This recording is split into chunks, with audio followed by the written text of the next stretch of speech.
Assalamualaikum dan salam sejahtera. Saya Ismailiza binti Umar Isa, nombor metrik JK/13925/21. Saya akan membentangkan kerja khusus JKA 328 Perkahwinan dan Persanakan.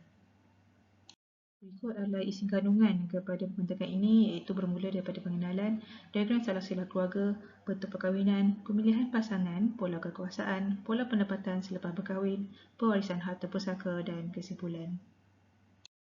Sebelum itu, saya ingin jelaskan pengenalan bagi perkahwinan dan persanakan.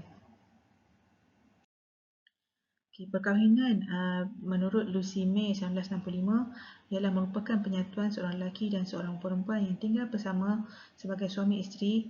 Dalam arti kata lain, perkahwinan adalah satu hubungan yang sah di antara lelaki dan wanita serta mendapat pengiktirafan melalui upacara perkahwinan mengikut budaya perkahwinan dalam masyarakat yang berbeza.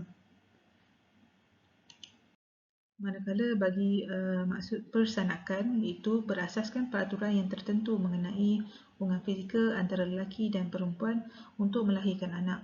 Kemudiannya anak itu tersebut dilahirkan dan disosiologikan secara progresif dalam komunitinya supaya mendapat status dan memainkan peranan kepada generasi yang lebih berusia daripadanya.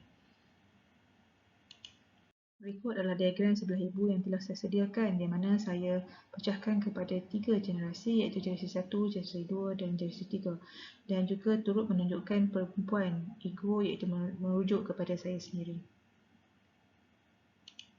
Berikut adalah bentuk perkahwinan yang saya dapati di dalam salah-silah keluarga saya, iaitu di sebelah ibu berbentuk perkahwinan monogami. Sistem perkahwinan ini hanya membenarkan seorang lelaki mempunyai satu isteri pada jangka waktu tertentu. Manakala di sebelah bapa, bentuk perkahwinan yang terlibat ialah monogami dan poligini.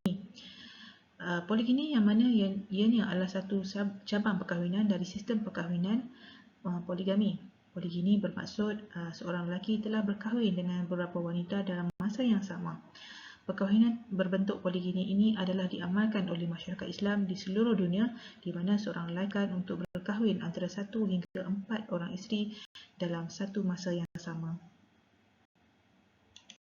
Bagi pemilihan pasangan pula, saya telah menggabungkan di antara sebelah ibu dan sebelah bapa, yang mana mengamalkan eksogami, iaitu memilih pasangan yang berasal dari anggota kelompok luar.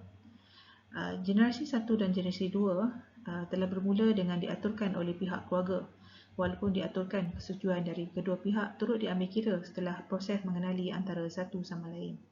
Manakala generasi 3 yang lebih moden membuat keputusan pemilihan pasangan adalah secara suka sama suka, kerana generasi ini telah memasuki zaman moden yang lebih suka memilih pasangan sendiri.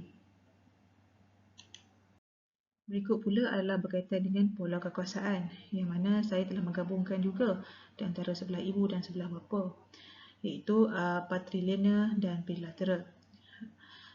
Bagi patrilineal, suami memainkan peranan sebagai ketua keluarga bagi membentuk corak ikan, mengawal, menentukan kehidupan serta menentukan peranan setiap ahli keluarganya. Manakala bagi bilateral, suami dan isteri sama-sama membuat keputusan dalam membentuk kehidupan berkeluarga. Untuk pola pendapatan, di sebelah ibu, pola pendapatan yang terlibat ialah patrilineal di awal perkahwinan dan pendapatan baru, di mana ahli keluarga yang semakin berkembang dan tahap ekonomi keluarga yang semakin baik, kebanyakannya akan berpindah ke pendapatan baru sama ada memiliki rumah sendiri atau menyewa. Di sebelah bapa pula ialah pendapatan baru, di mana memilih untuk berdikari dan memulakan kehidupan tanpa pengaruh dan campur tangan dari sesiapa. Untuk pewarisan harta, di sebelah ibu menggunakan bilateral, iaitu lelaki dan wanita sama-sama bersetuju untuk menagihkan harta secara sama tanpa pertikaian. Sebelah bapa pula menggunakan patrilineal. Pewarisan harta dan pusaka sebelah bapa mengamalkan sistem faraid yang melebihkan bahagian lelaki.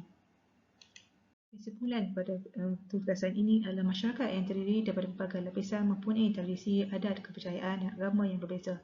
Maupun begitu, kita seharusnya saling menghormati walaupun mempunyai percanggahan pendapat masing-masing.